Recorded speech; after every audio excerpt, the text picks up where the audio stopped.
everybody. Hi, everybody. Do you have suggestions for how to get my readers to engage? For example, I say at the end of my emails, ask me anything you want to about scholarships, and I don't get many responses. Oh, okay. Yes, I would definitely like what Susie said. Ask a specific question. You can say, like, if you have any questions, email me. But I really do find that if you're trying to get people to engage with your emails, to say, what are your thoughts on scholarships for college? What are your thoughts on the new Netflix show about organizing? Have you seen blankety blank on Netflix? What is your favorite Netflix show? Like, see how I kind of went down that rabbit hole? There's so many different kinds of ideas that you can use when it comes to like your niche and what you're talking about. And it doesn't necessarily have to be super on the nose about like, what are your big questions about scholarships? Because we have to remember, like, when it comes to our people, sometimes they don't know the right words to ask.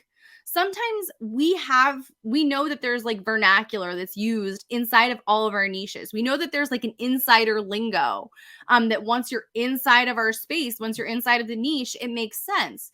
But if you don't know to ask those kinds of questions, if you don't know to use those kinds of words, it seems big and scary. And if something seems big and scary, we're not going to hit reply on an email, even if we do have questions, because of the fact that, one, it could just be a really broad topic. Like, I have so many questions about scholarships when it comes to college. I have so many questions that I couldn't fit it in an email.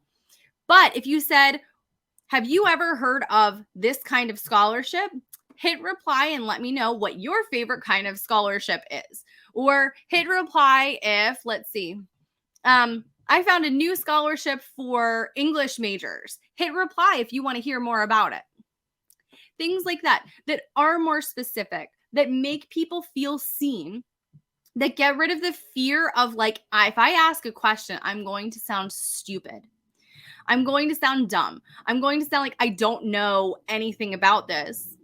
And maybe they don't want to send, or maybe they don't want to send you an email with like 78 questions that they have, because like, I can't keep it to just one, because that is kind of the problem. If we have this larger open-ended question that we're giving people, sometimes it's like the over-analysis paralysis. It's like, oh my gosh, I have to pick one question to ask, and then like the fight or flight mode kicks in, and they freeze, and they're like, I don't know what to say, so I just won't say anything. And we don't want our people to feel that way. We want them to feel empowered. We want them to feel like we get them, we see them, we hear them. So I would, if you are trying to find like a question that people would reply to, I would sit down with a piece of paper, and I would write out, what are the problems that your people are having? What are the problems that they are having? What are the things that they are struggling with? What are the mental hangups that they are going to have? Because a lot of times, like, again, remember, we know our people. We know our people. That's kind of our whole job, is to know our people and to know the inner workings of their brains. So sometimes we know the question that they're thinking that they don't even know to ask. So, and I'm really probably not the best person when it comes to like college admissions stuff, because I know that's your niche. But let's see. If we're talking about organizing, because I just got into, I wound up on organization TikTok, and it has been wild, completely wild. But what are the things that they think about? Like, am I actually a hoarder? Do I actually need this thing that I saw on TV? Is this a product that's going to help me? Is this a problem? Should I like worry about closet organizing? Should I do this? Should I do that? And any kind of like internal thought that they're like, I don't even know if this is like a question. So what I would do is literally write down, what are the things that would make them feel embarrassed to ask? Or what are the things that they would be scared to ask? All of our niches have like a hush hush, like, we don't talk about Bruno. No. We don't talk about this topic. We don't talk about, hang on, because now I'm out of focus again. There we go. This is my book that I keep on my desk because I love it. Every niche has a topic that we're like, we don't talk about that. we don't like say anything. So what is the thing that people are afraid to ask inside of your niche? What are a few questions that they would have that they're like, I don't know how to even ask this. I don't know how to say this. I don't know what question to ask to get the answer to this question. Because again, that sounds really vague, but like, if we're talking about like, because I only know my niche, I'm sorry guys. Like if I'm talking about like retiring early, like I don't even know, like if I'm a person, if I'm just like a regular reader, I don't even know the right question to ask about what it means to retire early. So if I'm looking at those kinds of people, I would say to them, have you ever thought about retiring early? Did you know that you could do it at any point in time, like in your 30s or 40s? Hit reply and let me know if you have any question about that.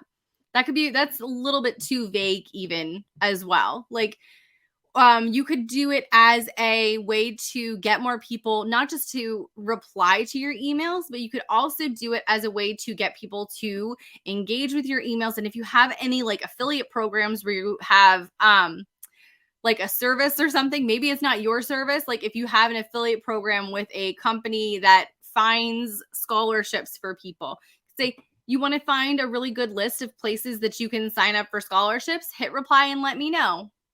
And then you can send them a canned email response with the link to that affiliate program. Again, at the end of the day, this is still helping people. You're still giving them the answers that they need. You're still saying, I've got you. I'm inside of your head. I know the thoughts that you're thinking. Not in like a creepy way, I'm inside of your head, but in the way that like, I know what you're thinking. I know what you're struggling with. Let me help you. Let me help you. And so that's what we want to do. So if you're trying to get more people to engage with your emails by replying to them, be more specific with your questions. That's the big thing. Or you could also tell them to go and if you want to grow your social channels, you could be like, hey, if you have any questions, or share a win over here on my Instagram story, or follow me on Instagram because I'm talking about this on my stories today, or go watch my TikTok or whatever it is. Go watch my YouTube channel, resubscribe to this freebie, whatever it is. Because there's so many different ways that we can get people to engage with our emails. It doesn't just have to be with hitting reply. So that's a big thing also. If you're like, I don't really want to have a billion different people replying to my emails, then you don't have to offer that kind of an open-ended question. You could have them reply to you on different forms of social, go to your site, just some kind of a next step so that it's not just reading an email and then that's the end of it. Okay, guys. Thank you all so much for being here. I love you all. Have an amazing rest of your day, and I will see you guys next time. Bye.